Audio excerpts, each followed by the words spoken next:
For today's episode, we're doing a spoiler review, and the movie we're talking about today took 3 years to complete filming. It faced a global pandemic, dealt with an inflated budget, and should have been able to have avoided a crowded release calendar, and yet it is still one of the most satisfying movies of 2023. Today we're talking about Mission Impossible: Dead Reckoning Part 1. Let's talk for a minute.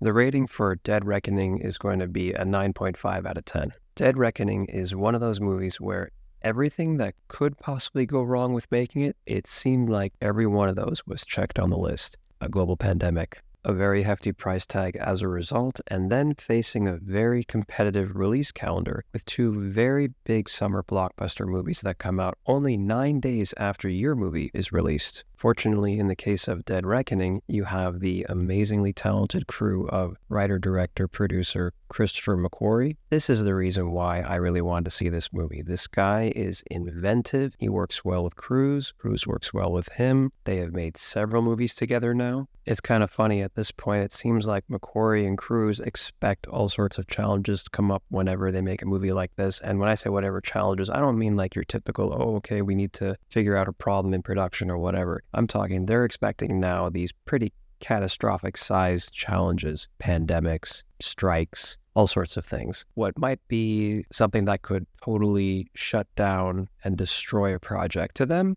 that's just a Monday. In the end, though, this turned out to be one of the most entertaining, fun action movies of the summer, and definitely contributed to one of the best summer movie seasons I have seen in a long, long time. With Dead Reckoning, let's break this down into the pros, the cons, and the crazy challenges this movie faced. For pros, we got to start with director Christopher McQuarrie. He's inventive, and I like how he's willing to he has no problem with completely changing the direction of the movie's going in, even though they've already started filming from the original direction that it was going in. I like how he does appreciate that for the success of the movie. Yes, of course, the movie itself, the story, the art is important, but you have to think of it from the marketing side too. He is thinking about the trailers. He is thinking about the business. He does care about Paramount as a studio.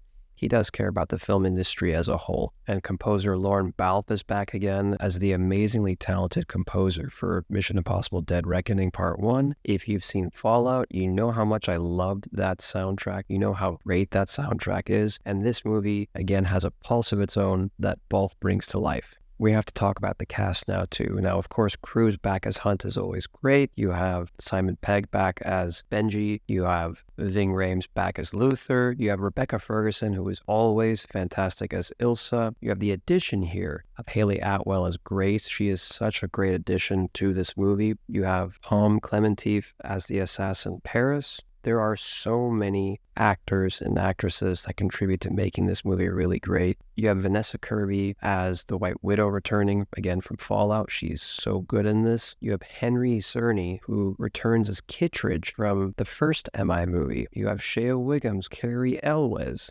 Esai Morales as Gabriel, and he's an actor known from Ozarks. And of course, this movie delivers in typical Mission fashion by shooting in amazing locations all around the world. I really do like how we are teased about how Ethan became an IMF agent, and kind of we actually are seeing, or we can imagine, how he joined the IMF by seeing Grace's character and seeing how she is presented with the choice. Does she want to join the IMF or be on the run and try to survive on her own? It's the same choice that Ethan and every member of his IMF team had to face. It was a really cool way to show this part of the story. One thing in particular with the story that was pretty interesting is having this AI entity being the villain. Now, I can understand, and I also was thinking at first myself, it's kind of annoying all these stories that are now focusing on AI and making it this kind of evil, scary monster. But a actually interesting part with this movie was by doing that, it kind of focused on themes of what would Ethan do for his team? What would the team do for each other to have each other's backs? The other thing too, though, was when you saw what kind of threat this AI character was, was it did make Ethan and the team focus on the analog world, living within the analog world to function and to protect themselves. And this next part is a bit of a negative and a positive. So for the positive right now, I will say, as the title shows, it's Mission Impossible Dead Reckoning Part 1. This is a 2-part movie. What is nice, though, is that it doesn't end on a cliffhanger, though. The movie itself does feel like a complete story. Even though we know there is going to be more coming, it isn't like your typical cliffhanger, which can be annoying when you have to wait a year or possibly more with things like strikes or pandemics. Who knows what other external forces out there. It is nice that you can see this movie by itself without having to see a part 2 and still completely enjoy it.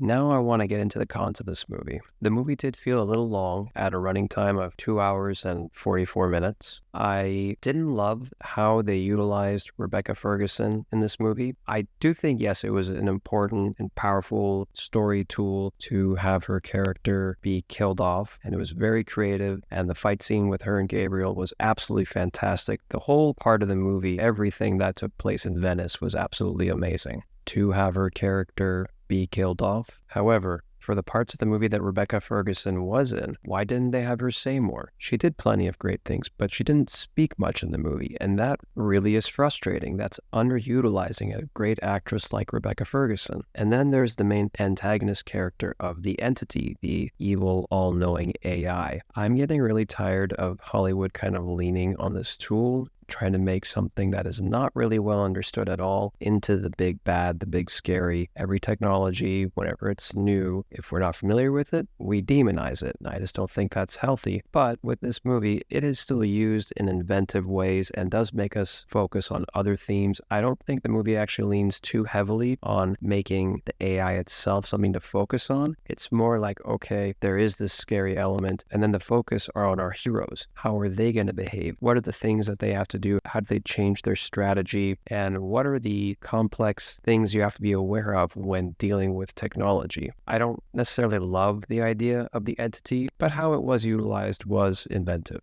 And then finally, the fact that we know this is the first of a 2-part collection of movies, Dead Reckoning Part 1, and then whenever Dead Reckoning Part 2 comes out. I don't love this, even though I know that each movie is going to be kind of its own contained story. However, we still know it's a 2-parter, that they needed 2 films to really complete the overall story. So I'm a little confused when they say, okay, yeah, you can see the first one and it's its own complete story, but it teases this next thing coming up. Well, that's not a complete movie. I know that people don't really enjoy cliffhangers unless you're watching a series and you know, okay, the next episode's going to have that. So this is the wrong format, a movie, to have it be saying, oh, it's a 2-parter or it's a cliffhanger. I hated it when movies like The Hunger Games did that, or any movie that just can't contain its story. This is the wrong format. Probably for this reason and this reason alone, this is why I would put Fallout as being slightly better of a mission movie than Dead Reckoning Part 1. So that's the cons section.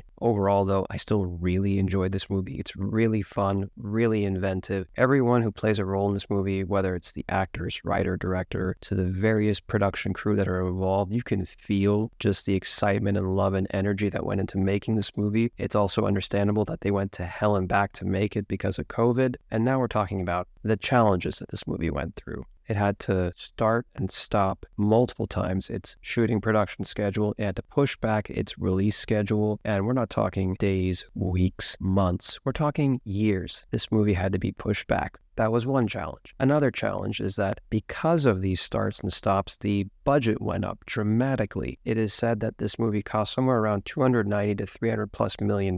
There is no reason for this movie to have to cost that much outside of a pandemic like this. It's unfortunate that happened. And for this first installment, it'll probably be profitable or maybe just break even, but there's no reason that this movie should not have been a box office success. It's really unfortunate that the budget had to inflate the way it did. But I don't see how they could have done anything differently with the way the world was functioning at the time. Another challenge that they faced was competing with 2 of the biggest movies of 2023, Barbie and Oppenheimer. Both those movies came out 9 days after Mission Impossible Dead Reckoning Part 1 released. That meant that the number of screens playing Dead Reckoning was reduced. That meant that IMAX theaters lost Dead Reckoning. It's just really a very unfortunate unfortunate set of circumstances. I don't understand why they wouldn't have tried to push the release date of Dead Reckoning maybe a few weeks, maybe even a month. It would have helped this movie tremendously. But even with all this being said, and even with my saying that Fallout's a little bit better of a mission movie, and even with taking the half point off, getting the 9.5 score, this is one of the most fun, creative, and great storytelling movies of 2023. I do hope that when this movie comes out for purchase on October 10th of 2023, that you do buy a copy. It's available to rent as well. I cannot more enthusiastically recommend this movie.